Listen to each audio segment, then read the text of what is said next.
Welcome to my channel. This is In Medias Res. I'm Jake, your humble yet talented host.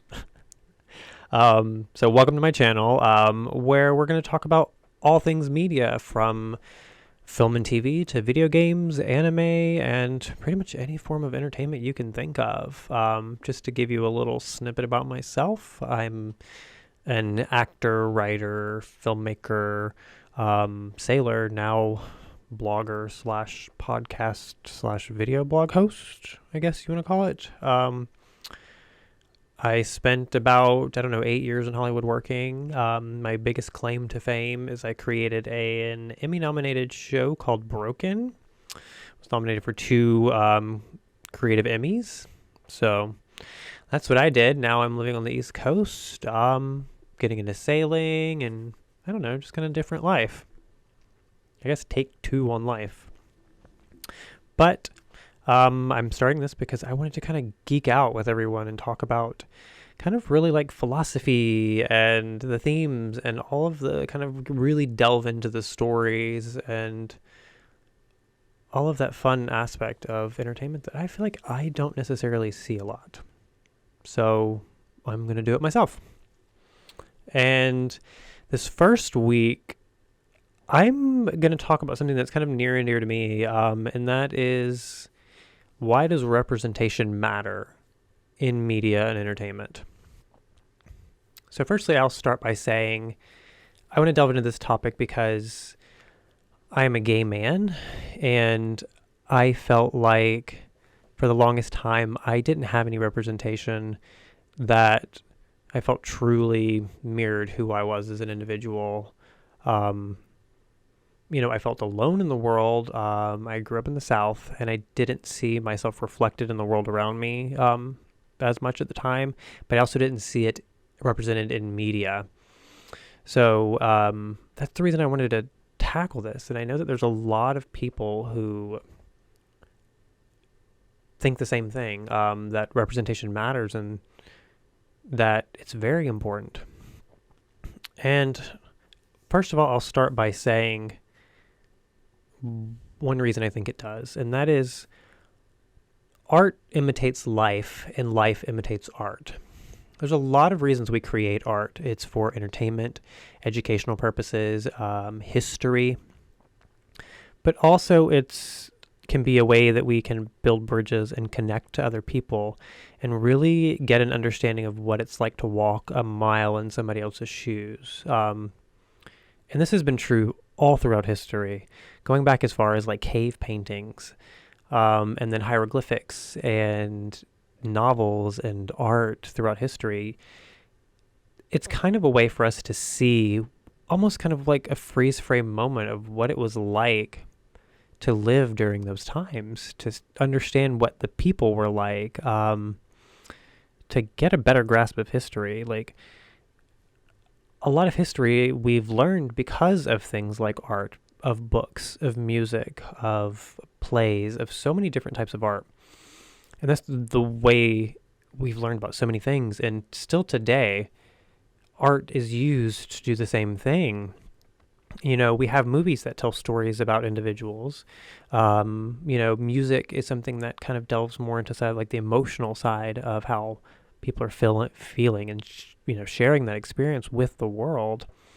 Then you have books that tell like very long, specific stories. And that's why art is important. And so when you lack representation in art, you lose a part of the story.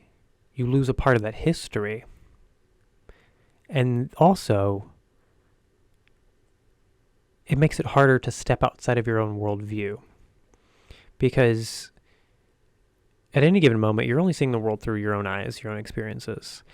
And apart from like talking to the people around you, it's hard to really gain a secondary experience and understanding of the world unless you look at art, you look at paintings and books and movies and TVs and music, and that's a way for you really to see what it's like to be somebody else, to understand somebody else's experience, to understand how they see the world. And it's part of the reason that people tell you, write what you know. Because what you're doing is you're sharing your experience, your way of viewing the world. And that doesn't necessarily mean you're writing like an autobiography or a memoir saying like, hey, this is the life I lived, this is what I did. But it's taking your experience and putting it into something. Like taking your experience, say like with Tolkien, his experience in World War One, and with this kind of bond he made with people, and turning that into the Fellowship of the Ring. And, it's taking these moments and putting them into something. And that's why, kind of on a broad strokes, why representation can be important. And, over the last few years, there's been a lot of talks and conversations about how this increase in representation and diversity is just being shoehorned. It's just a social justice warrior thing. It's a woke agenda. It's propaganda. It's all of this kind of buzzwords to, say why it's a bad thing, and how these stories don't necessarily represent the world that these people see, but that's exactly why they're important, is because they represent a world that you don't see. Because if you live in a predominantly white and suburban neighborhood, or a rural neighborhood, or even a predominantly white city, why would you necessarily know what it's like to see the life of a black person in an inner city, or know what it's like to be a Muslim individual facing, religious discrimination, or a gay person, in the South? Like, you wouldn't know these things, because that's not your experience. So of course it's not going to be the world you see, because it's not your life. But that's exactly why you should see it, because it shows you another aspect of life that you would never have seen otherwise, apart from this movie or TV show or book or music. That's why it's partially so important. Secondly, something I've also noticed kind of in the same vein of people saying that is they also seem to digest stories easier when it's in like a fantasy or a fictional setting. So let's say we have a story about a black person in the inner city trying to kind of fight police brutality and systemic racism and kind of make it out. People will cry, oh, it's political, oh, it's, it's racist, it's this, it's that. But then you watch something like The Hunger Games, where you have a story about a girl living in a predominantly poor area with the peacekeepers, quote unquote police, being oppressive and abusive and brutal, fighting a tyrannical, oppressive government. And people are like, oh, that's fine, that's cool, yay, Katniss. Completely ignoring the fact that this very similar themes that you have, kind of just these real life moments that people want to ignore. And it's kind of those moments when representation is important, because it's the story, and a lot of times people don't recognize that similar themes, similar stories, just one is set during a very heightened world, the other one is reality. But I digress on that one. But let's talk like facts and figures, because I think it's important to not just have like anecdotal information. So this is a study from UCLA. I think it came out last year. Yeah, 2021. So I guess 2 years at this point. And it was about representation in Hollywood. So using the census, it was 53% minority was the population in the U.S., 47% white. That has changed since the 1960s. It's kind of flipped, where it used to be white, and quote unquote minorities were the minority. Now they're the majority.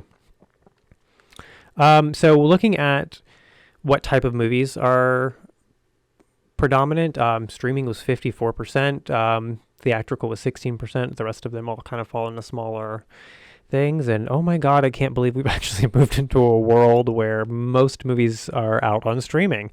But I guess it was, kind of really smack dab in the middle of COVID that this was done. So it's not surprising that mostly stuff was coming out in streaming. But so starting with the first number, the lead actor by race, this is the statistics in films, specifically theatrical and streaming. In 2020, 60.3% were white, 39.7% were of a minority, which comes out to about 4 out of 10 lead actors in film are people of color. But if we go back to that original number, we know that people of color represent more of the population than white people.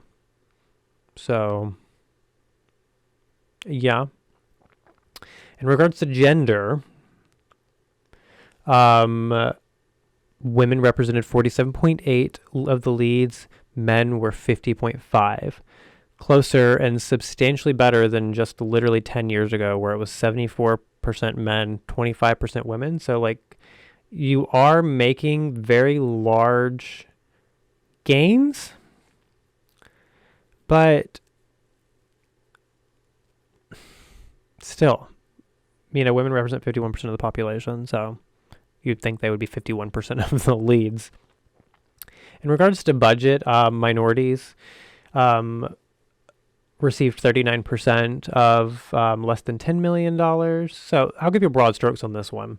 So minorities received more of the smaller budget. So the less than 10 or less than 20 million. The mid-range, so from 20 to like 100, white people received. Which is probably the majority of movies. So the kind of the 20 to 100.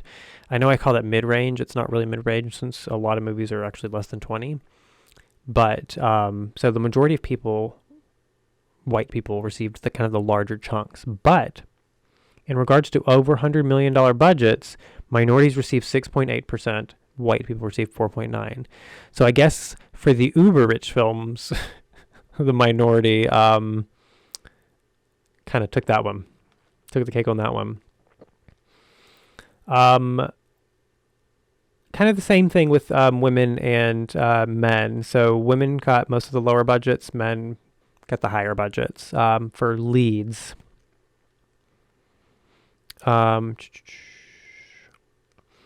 Film count leads. So this figure is a breakdown of film leads by specific racial group. Shows that black people were about 13%. So represent about 13% of the population. They got 19% of the leads. White people were 60.3. We kind of went through the broad strokes number of that before. So diversity has increased overall drastically. Men still represent predominantly the majority of directors as well as white directors. I'm trying to see if it talks about kind of the LGBTQ plus community at all. Okay, like it's kind of disheartening when you scroll through this because the trend doesn't really change much. From one category to the next, it's men 70%, everyone else 30%, and it's kind of disappointing when you see that.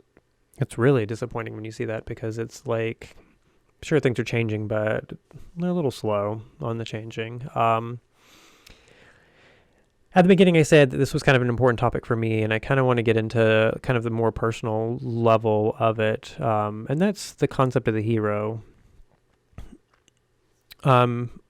Sometimes for a lot of people, we are alone, or we think we're alone. So we look to art to make us feel less alone. Personally, for me, I am gay. I grew up in the South, and I wasn't the only gay kid in my high school, but like there were few and far between. We were like, I was a freshman, he was a senior, like it was a very, very minimal amount of people. And at the time in entertainment, there wasn't really anything. There was like Willow and Buffy, I think. I guess Ellen had technically come out already. But there was no like RuPaul's Drag Race. There wasn't the same kind of level of representation we had. And, this was like before the internet really kind of blew up in the social media world, and MySpace was a thing, but that was about it. And so I felt very much alone. I didn't know anything about gay culture or anything like that. And so this was just as Netflix was becoming like a thing. Like Blockbuster was still in its prime. Netflix was all about DVDs still, and they were just contemplating dipping their toes in the water of streaming. And so I was living with my sister at the time, and I was out to them. And we had a Netflix account and I had my own like queue that I would get my own DVDs. And so as soon as that happened, like I scoured the Netflix database for literally like every queer film I could find, and I just started adding it like crazy. Um, and I started consuming them at such an obscene pace. Like I'd get a DVD and then I'd finish it, and then I'd like send it back and get the next one the next day, and like I was like obsessed. I was like addicted. I'm like, this is the first time that I was like, oh my God, like there are other gay people in the world, and they're like a lot. Like it's, like it was a whole thing. And after watching it, I started to kind of get like depressed, because all I kept seeing were movies like Brokeback Mountain and Prayers for Bobby and Home at the End of the World, and like those weren't specifically the movies that I was watching at the time, but this type of movies. They were tragedies, and I was like, is this what my life is going to look like? Like I was a teenager. I was uneducated. I didn't know anything about the gay culture or the gay world. My knowledge of AIDS was very limited. They did not teach sex ed in school. And I didn't get it from my mother. Like that was not something that happened. And so I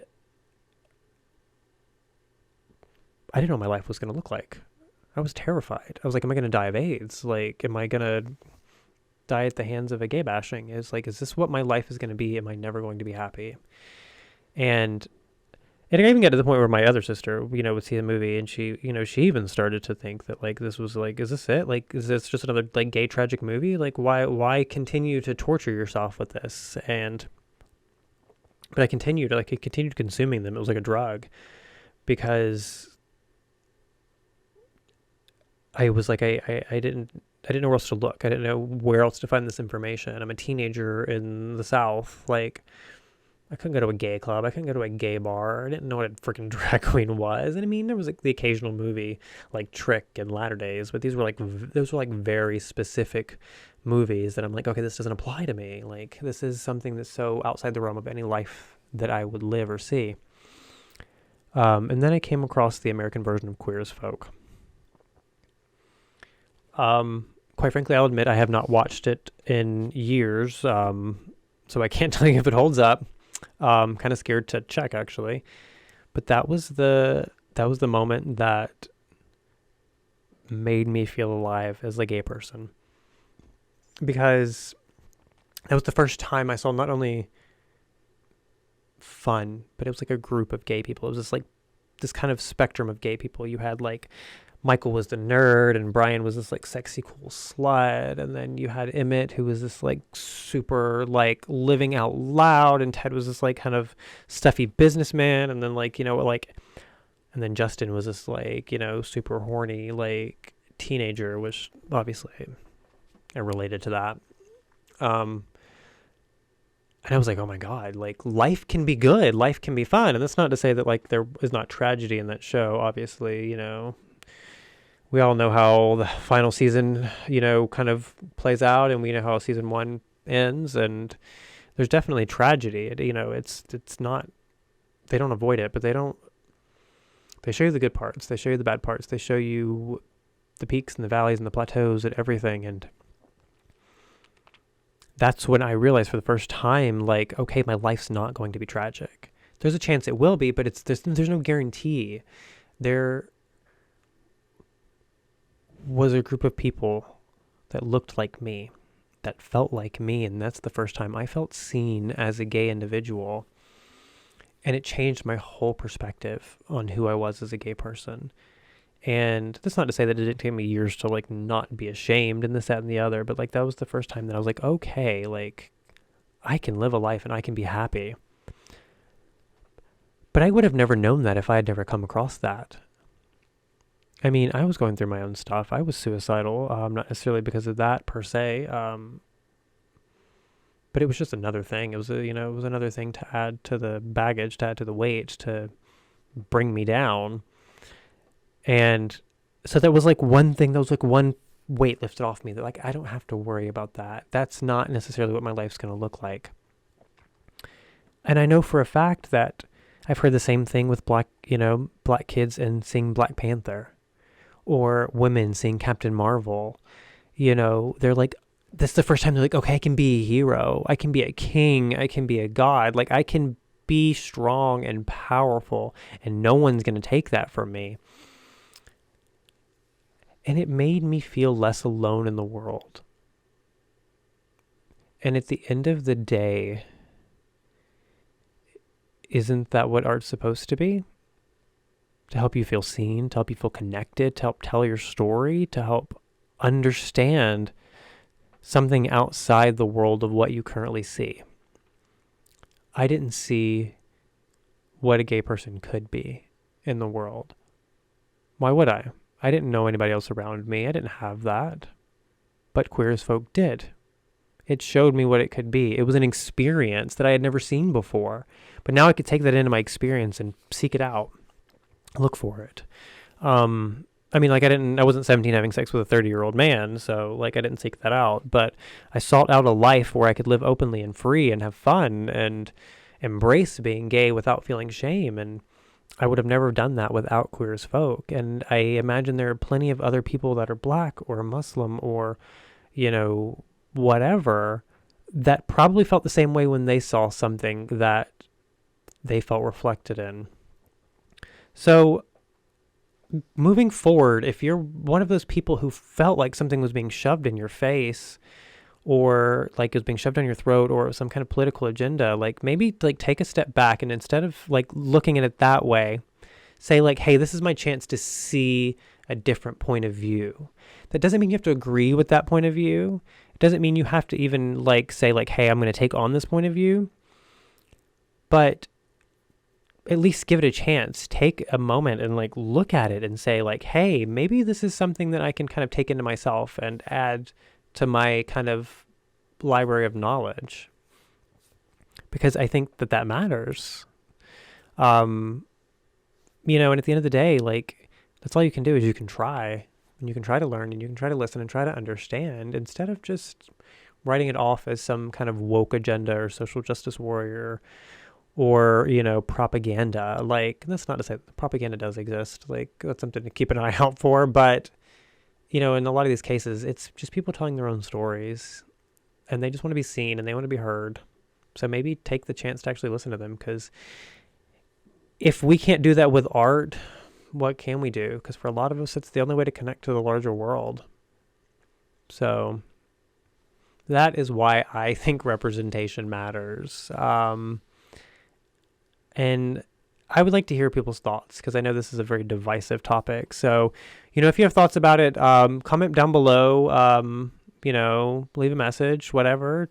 Obviously, don't attack people. Don't insult people. Just listen and take a moment to hear what other people have to say, and, understand that your experiences are not universal. And that's why art can be so powerful. It's because it can show us a different perspective. So thank you all for watching. Don't forget to subscribe, tell your friends, I don't know, post it on your TikTok, do a little dance about it. I don't know, stitch me in one of your videos. I'm cute, I'm cool, I've got a dangly earring. And I'll see you all next week. Bye.